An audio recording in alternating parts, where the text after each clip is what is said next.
is no one I can think of to welcome as our initial Jewish scientific leader than Dr. Robert Langer. He is arguably the most accomplished scientist in the world.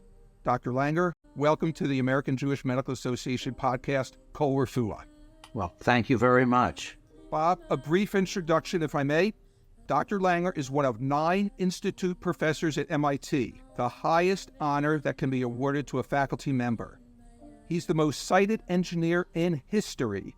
He has written over 1,500 articles, which have been cited over 396,000 times. His patents have been licensed to over 400 companies. He's co-founder of a number of companies, including Moderna. He holds 41 honorary doctorates, including from Harvard, Yale, Columbia, and Northwestern. He's the youngest person in history at age 43 to be elected to all 3 American Science Academies, National Academy of Sciences, the National Academy of Engineering, and the Institute of Medicine. He has been honored with more than 200 awards, including the Queen Elizabeth Prize and the Charles Stark Draper Prize, both considered the equivalent of the Nobel Prize for Engineers. So, listeners, you may ask, how the heck, a brand new podcast, how did we get Dr. Bob Langer on the podcast? Well, Bob and I recently attended the Pioneering Israeli Medical Conference in New York City. I was an attendee, and Dr. Langer was the keynote speaker. Dr. Langer, you finish your presentation with the line, "Dream big and never give up." Bob, I did a little research for this interview, and I, a sports fan like yourself, thought of 2 famous quotes from athletes, from great athletes we both know. The first one, Wayne Gretzky, National Hockey League player. He stated, "You miss 100% of the shots you don't take." Another famous athlete, Michael Jordan, he said, "I've missed more than 9,000 shots in my career. I've lost almost 300 games. 26 times I've been trusted to take the game-winning shot and missed." Good analogies, Dr. Langer, to sum up your professional career? All the negatives, sure. Take us back, Dr. Langer. Start from growing up in Albany and take us through your formative years and college years. Well, I think I had a pretty normal childhood. I grew up on a small house on Tudor Road in Albany, New York.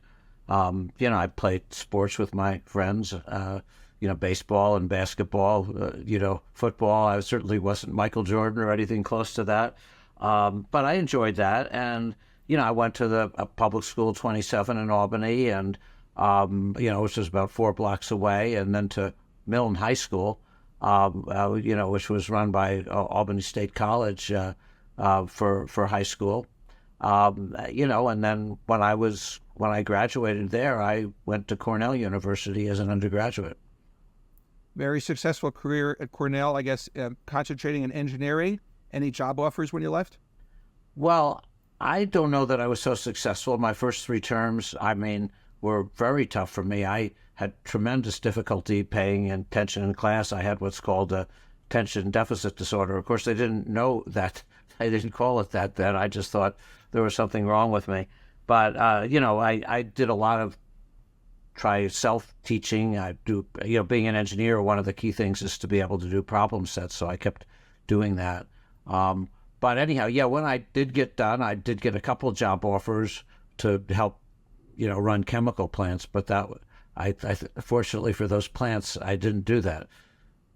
And how come, Bob? Why did you want to do that? At first, I thought I didn't think I'd do a very good job. And secondly, I still didn't really have a clear idea of what I wanted to do. So I applied to graduate school. I ended up going to MIT. I really kept trying to think, well, what could I, do that was important in chemical engineering? I also didn't think running chemical plants was something I'd either be good at or that I probably wasn't sure would do a very good job. And talk about, Dr. Langer, your impact. You wanted to help people. Well, that would, of course, I've always wanted to do that. But as an undergraduate at Cornell, I was a teaching assistant my last year, and I really loved that. I was just teaching kids a year younger than me, and I felt like I could explain things well. So when I did go to MIT, I was doing my thesis, but I spent a lot of time tutoring, like the first year, tutoring people in both Roxbury and Cambridge. And then my second year, a group of people were trying to start a school and did start a school for, working class kids. And they asked me if I would help with the math and science parts. And so I did. I helped start those two programs that was called the group school. And I spent a great deal of time doing that. I really liked that tremendously. So I could see that teaching and developing curricula and things like that, I thought I was good at, and I felt like I was making a difference in those kids' lives. And actually, it turns out that even it's kind of funny that if I look back at the Cornell experience, some of those students, when that was over 50 years ago, I'm still in touch with, and they've had pretty good careers. One of the women ended up being head of licensing at Stanford, and she was pretty famous, and others too. And then at MIT, when I was doing the group school, I'm still in touch with some of those students, and they've ended up having some pretty remarkable careers.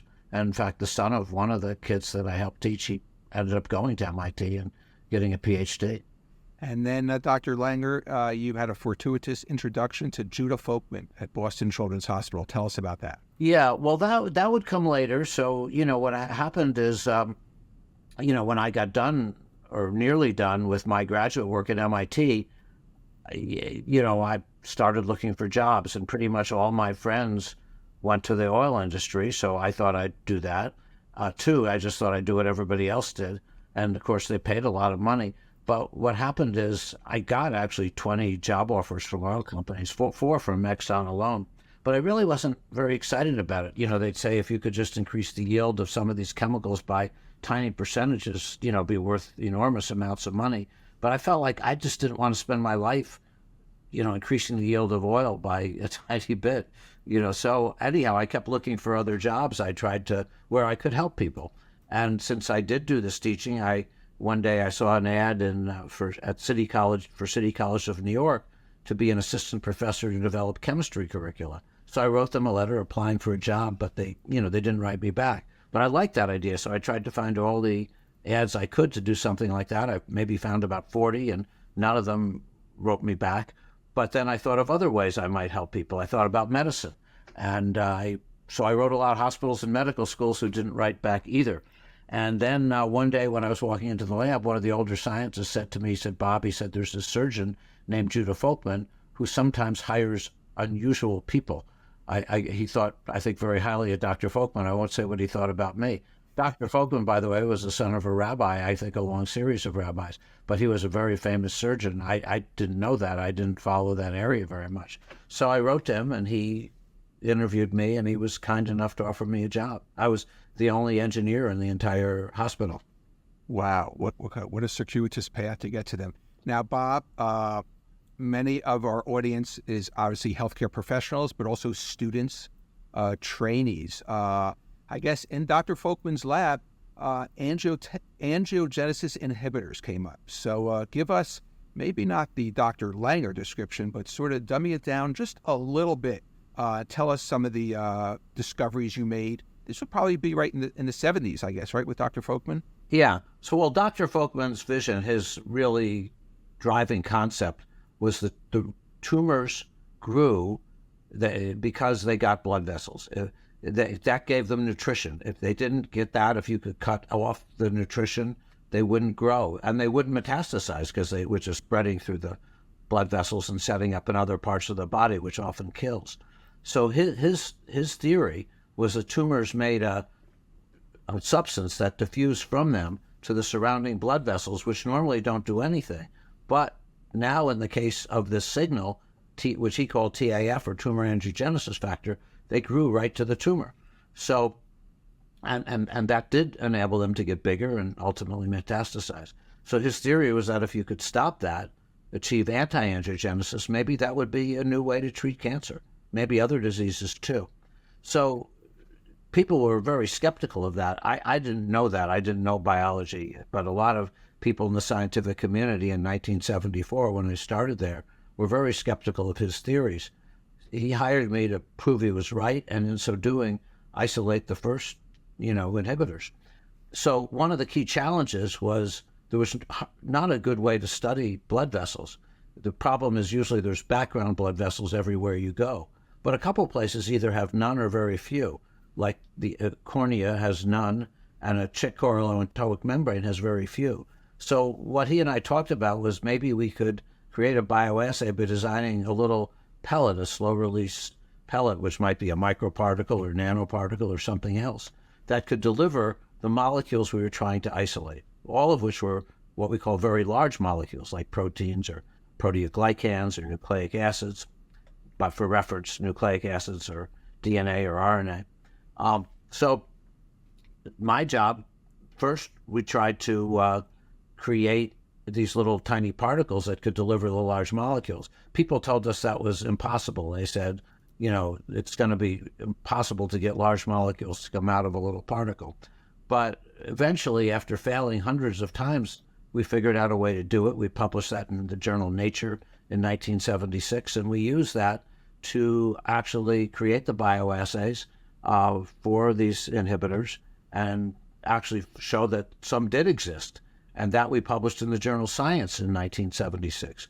And I think, Bob, soon after that, you were asked to present, I believe, at a national meeting, correct? Yes, even before that, I was asked to present at a national meeting about the drug delivery work. And I remember practicing that for weeks. And of course, I was 27 years old then. It was a long time ago, 1976. And I practiced it for weeks. And then I was lecturing to a lot of very famous scientists, chemists, chemical engineers, and I thought I did okay in the talk. But when I got done, a number of them got up and said, "We don't believe anything you just said." So that was not a very auspicious beginning. Tell us, Bob, a little bit more about this drug delivery technology. How do you get the particles to where they need to be, number one? And tell us today, or over the last few decades, what this technology has led to. What diseases has it led to treating? Yeah. Well, this paper showed, the paper in Nature showed for the first time you could take little particles and deliver them. Do anything there. We were using, like I say, corneal assays and things like that. It wasn't for therapy. It was to prove something and actually isolate the first substances that could stop blood vessel growth. Over the years, ourselves and many, many other scientists, including a lot of my students, they kept making improvements on it.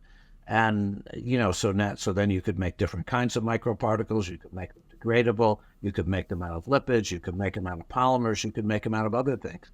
And you can inject them or place them underneath the skin. You can inject them into the bloodstream. You can inject them into the muscle. You can use these principles to coat devices. A common one now that's based in part on this are what are called drug-eluting stents. But the little microparticles that we designed, companies such as Alkermes and others, I have used them to have very long-acting treatments for schizophrenia, for preventing opioid addiction, for treating type 2 diabetes. Other groups have used them to have things that could stop bleeding, to prevent pain. There's countless applications. Yanni Zohar, who was in Israel and then came to the U.S. and did a lot of work with me, actually sort of pioneered the whole use of these in the whole area of aquaculture, which is now a $250 billion industry. So helping fish health, fish spawning, and so forth for literally all kinds of fish. So it ends up being very, very widely used. And more recently, of course, where it would get widely used, again, improved by many other people, again, improved some of those in my own lab, are, lipid nanoparticles, which were used to deliver what is called siRNA, that's short interfering RNA, and that's led to treatments like for rare nerve diseases. And then, of course, the most recent one has been Moderna, which is a company I helped start, and BioNTech, working with Pfizer for all the COVID vaccines. And of course, one of the exciting things is that's just the tip of the iceberg. Both Moderna and BioNTech are working on what I'd call individualized neoantigen therapies, or also called personalized cancer vaccines. That's kind of a therapeutic vaccine that can attack cancer. But again, you need the nanoparticles to protect the RNA, just like you needed the microparticles or nanoparticles to protect and deliver the other drugs. So it's ended up having, there's almost every disease that we think of, there's probably some use from what we did. And Bob, obviously giving you so much credit, if this drug delivery system was not founded by you, we would not be able to deliver, like you said, these particles to the organ or to the disease, cancer in the body, correct? Well, we started it. Lots of people improved it. Certainly possible others could have come along and done it. I mean, the problem when I first did it, now it's kind of commonplace. When I first did it, everybody said you couldn't do it. It was ridiculed. Like my first 9 grants were rejected. People all said it was impossible. People at MIT told me I was wasting my time on doing this kind of stuff. So, it's always hard to know how history would be different if it didn't happen. Bob, tell us where you get that perseverance from. It's like a salesman. I could never be a salesman. Someone tells me no, I'm devastated, whatever. Seems like you've had a lot of early on, sort of not positive encouragement from academia, but you persevered. Where did that come from? Well, I think perseverance comes from, at least for me, for 2 things. One, I really believed in what I was doing. I could see this with my own eyes. So the fact that people would tell me that it couldn't be done, I didn't agree with them. Secondly, Judah Folkman, who I mentioned, was my postdoctoral mentor. He experienced a lot of that. And he was a great role model. He believed anything was possible, and lots of people ridiculed him and criticized him. There were negative articles in the journal Science, which is a very important journal, and actually negative articles in the Wall Street Journal and other places criticizing him.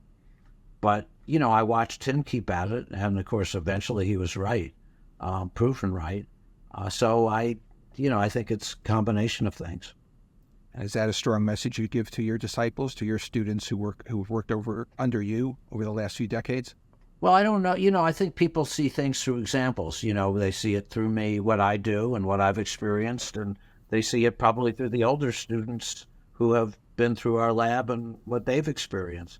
But I think that what you said about dream big and never give up, that's certainly, I don't necessarily always say it quite like that, but I think that we work on projects that I hope will make a big difference in the world and help a lot of people. But, sure, when you try to do stuff like that, you're going to run into obstacles and you'll run into criticism. Bob, another thing that you sort of invented, tissue engineering. Tell us a little bit about that and the uses of it today. Well, one of the people that I met when I was working in Dr. Folkman's lab was another surgeon named Jay Vacanti. And he, a few years later, like this, I worked with him in 1977. But a few years later, he became head of the liver transplant program at Boston Children's Hospital. And he came to see me one day because he was doing liver transplants, which he felt was awful. I mean, people had to die so that he could do these transplants. Plus, there weren't enough livers to go around. Little children would die because they couldn't get a liver for a transplant. So he said to me, well, maybe we could make organs and tissues from scratch.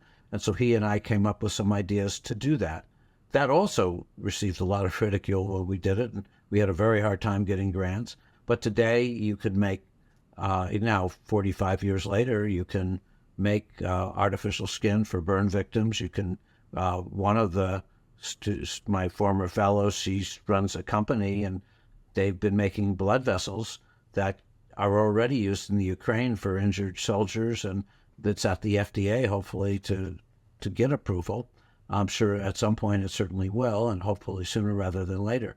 It can also be, we've studied it in other areas that I hope will someday come to pass, like for nerve repair, spinal cord repair, affecting hearing loss, affecting vocal cord repair. And then the other thing that's important about it, I think, is that that you could, right now when somebody tries to test a new drug, or make a new discovery, they always have to test it in animals. You go through a lot of animals and then test it in people, which is not the most reproducible thing.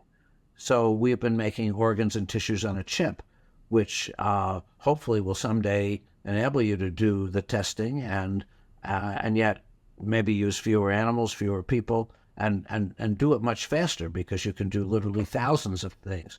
So Gio Traverso, who worked with me, made a gastrointestinal tract on a chip. Gordana Vunyak at Columbia and Milika Ritzik, who were working in our lab and now at Columbia and University of Toronto, have made hearts on a chip.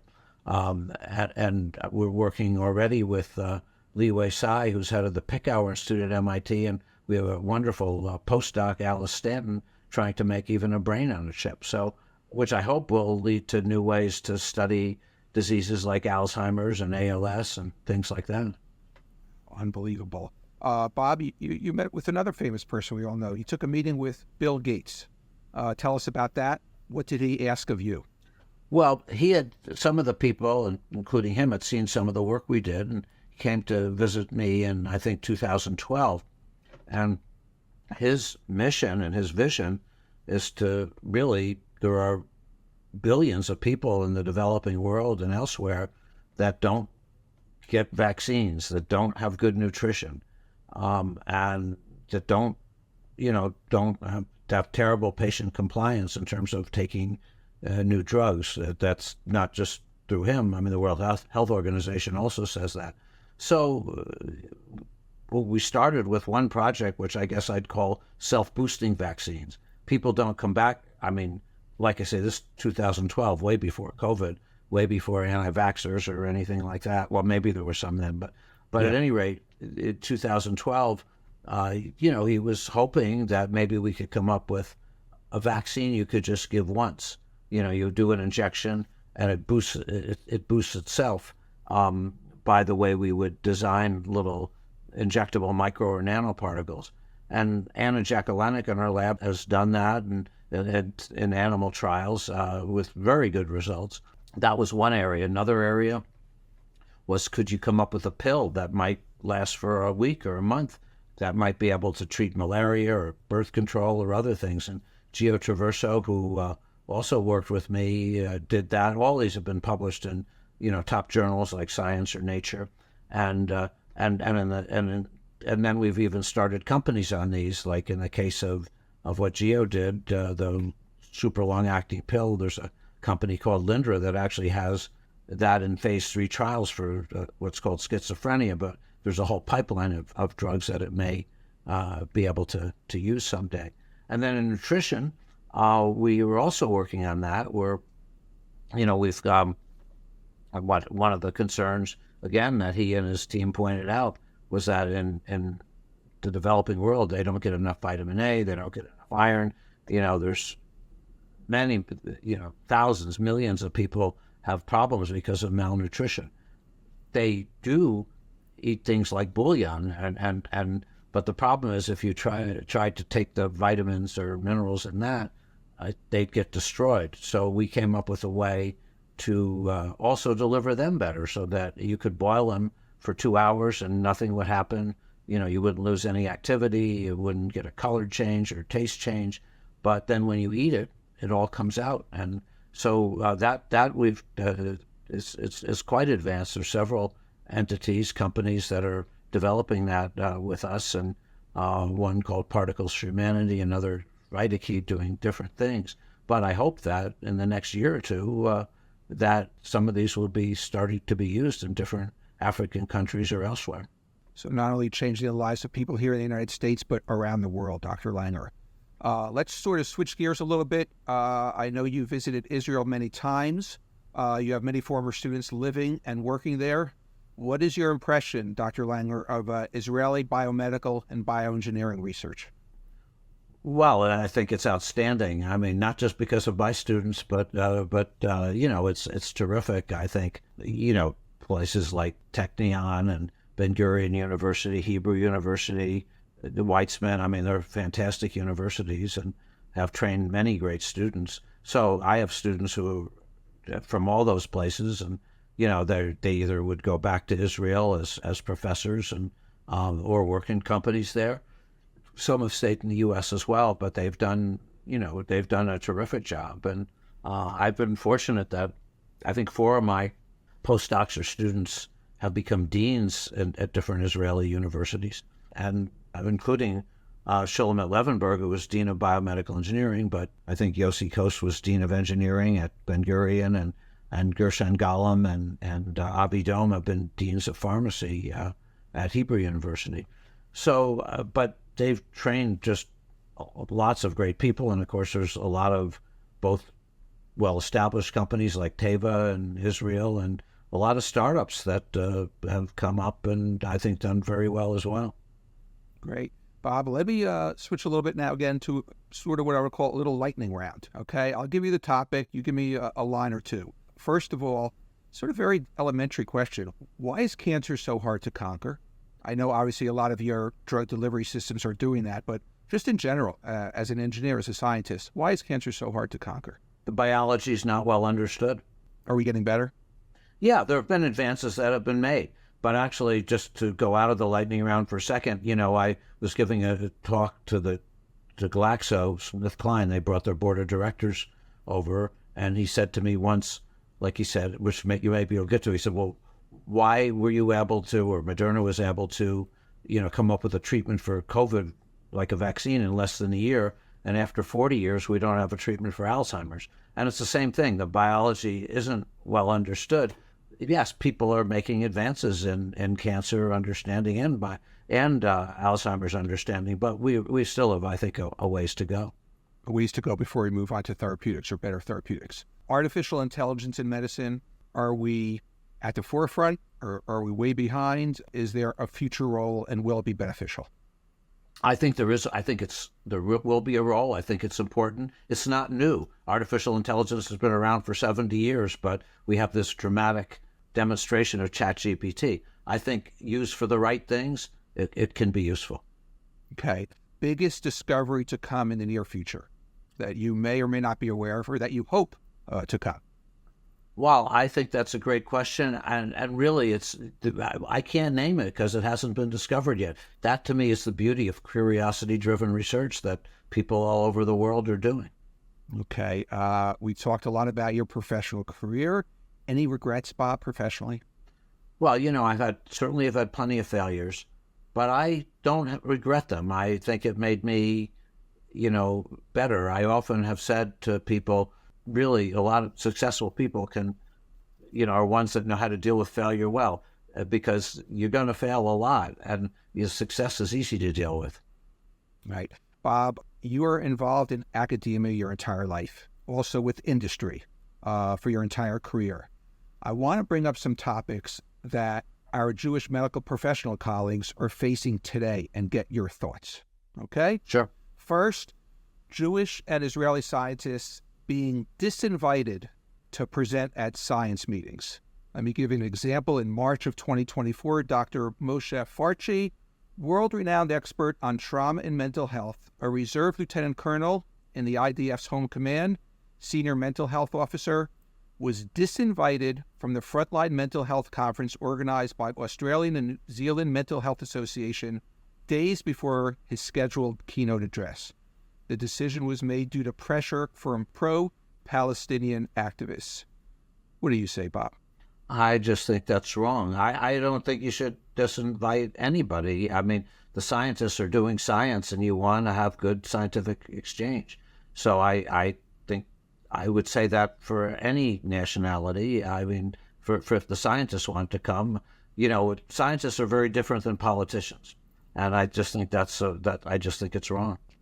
Obviously, we talked about all your publications and how many they've been referenced. Bob, medical journals are rejecting, not accepting articles submitted by certain Jewish scientist authors. An example, the journal Molecules canceled the publication of a study by Dr. Mindy Levine from Ariel University in Israel after she refused to erase the word Israel in the address of the university, according to Israeli activists. Again, Bob, your thoughts? Well, I don't know enough. I mean, first, I think it's wrong and stupid, but I don't know enough about that journal. There are a lot of very, I mean, what should I say, low-level journals. I don't know. I don't know enough about the people. It's never a place I've published in. I just don't know enough about it. But it doesn't. I mean, I've seen journals do a lot of not very good things over the years, and so this is probably an example of that. But I just never heard of that journal. But I should say, a lot of journals are pretty worthless. Okay. And lastly, Bob, a little bit closer to home, in December of 2023, 3 college presidents, including MIT's Sally Kornbluth, gave testimony in Congress regarding campus anti-Semitism. And obviously, 2 of those 3 presidents resign. Dr. Kornbluth remains. A Jewish professor wrote the following in the MIT faculty newsletter. The discomfort Jews are facing is unlike anything faced by anybody else on campus or in the world. Nobody but the Jews are facing regular calls for intifada and genocide from the river to the sea, whether on the streets, on the campus, or even within the pages of the MIT faculty newsletter. MIT needs to do better if it wants to build a better world. Bob, how has it been on campus at MIT since last October 7th? Well, I think MIT, there certainly has been a lot of activism on both sides, Jewish people and Palestinian people. And it's very complicated. I mean, I think, puts people in a very difficult position. I remember when I did talk to the MIT president about this, she made the point, that there's a spectrum of people all the way who are, on the Jewish side that really are rallying for this. But sometimes they put pressure on other Jewish people to do things that they might not want to do. And then from the Palestinian side, absolutely, people are certainly protesting and everything else. I think the other thing she said, which I think is very important, and I don't know that there's a simple answer to this, is where does one draw the line between free speech and harassment? And so the universities want to have free speech, but you don't want to have harassment. You certainly don't want to have violence. And I think that the universities and lots of people all over are, at least in the United States, are having a difficult time, drawing that line. Obviously, some people have gone way, way beyond it. But I don't think this is an easy thing to deal with. I think that MIT has tried hard in terms of, certainly Sally has tried hard, and she's Jewish herself. And I will only say this on the 3 college presidents who you mentioned. I'm not trying to defend what anybody said, but I don't know if anybody's ever gone through what I'd call a deposition. A deposition. I've actually gone through depositions, and for not for anything like this, but I have defended patents. But if anybody has gone through a deposition or a trial, in a court for 7 hours, and then you have sound bites of the 1 or 2 bad things you said, I mean, it is not an easy thing to do. I mean, and so I think that, you have to, I would only say if somebody hasn't gone through a deposition, what, just not to change the subject at all, but I thought it was just amazing. If you look back at the Bush-Gore election back in, I think, to the year 2000, and then you looked at all of, when there was a trial, about the ballots in Florida. I mean, the lawyers in that case, they shredded every single person except for one person who went to Yale. And, and I'm not sure, maybe that person had a good background, but the lawyers just shredded them. And so all I'm trying to say is it's not an easy thing, and some of the people who did questioning, people are very clever. I mean, right. And so anyhow, I would just make those additional comments. Sure. Have you, Bob, personally experienced anti-Semitism over the last year or in your decades at MIT? I would say I've experienced very little, at MIT. I've gone to some other universities, in the Midwest, and I don't know that I've experienced, but I do remember one time the students at one of these universities said, geez, this was 30 years ago, that boy, the Ku Klux Klan had just come, there, a week ago, and they said, we've never, met a Jewish person. But I don't consider it anti-Semitism. There's ignorance, which is a little bit different than anti-Semitism. But, people, I've had all kinds of not great things happen, but I don't think it's been because of anti-Semitism. Great. That's good to hear. Bob, and finishing up, I want to talk about Polaris Partners. It's an investment firm that works in the fields of healthcare and biotech, has backed over 20 companies, Bob, that you have founded. Polaris Partners said this about you: billions of people are or will be helped by products created by companies Bob Langer helped start. You must be proud. Your parents, to use the Yiddish term, must shep nachis from that statement, from what you've done. Your thoughts about that? Well, that's been my goal, is to do science that can help people. I mean, that's where I started over 50 years ago, to have that dream. I've been very, very lucky. I've had fantastic students and postdocs. A number are professors now, as I mentioned, in Israel, but they're all over the world, and they're every nationality, and I just feel very proud of them. So I to me, it's a team effort, and I feel lucky that I was fortunate enough to train with Judah Folkman, who was a great man, and then to have, just hundreds of, maybe over 1,000 people go through our lab who've also done great things. Bob, after hearing you speak recently in New York City, after doing a fair amount of research on you leading up to this interview, I thought of a Bible story. The Bible talks about Moses being the most humble of men. Greatness and humility in the Jewish tradition are not incompatible. They complement one another. The greater the man, the more humble he is expected to be and is likely to be. I think that fits you to a T. Any comments? Well, that's very nice of you. I don't know that I'm not humble. Or maybe I have a lot to be humble about, as my wife might say. But, it's the pretty hefty people to be compared to. But thank you. As we conclude, I want to thank you, Bob, for appearing on the American Jewish Medical Association podcast, Kol Refuah. And last question, is one of the most brilliant scientists of our lifetime. What message or messages do you have for Jewish students today as they pursue their dreams in science, technology, engineering fields? Well, the message I have, and I think I ended the talk actually in New York that way, and I would say this to anybody really, is dream big and never give up. I mean, and I think that obviously that certainly is true for so many people, and for Jewish students I know, and Israeli people I know. But I think dream big, dreams that can hopefully change the world. Recognize that you may get a lot of opposition to those dreams, but I wouldn't give up easily. Great. Thank you so much, Bob. On behalf of the American Jewish Medical Association, I want to thank you for coming on, and we wish you continued success, both professionally and personally. Thank you, Bob. Well, thank you so much. Excellent questions and excellent research on me. Thank you. Great. You're welcome.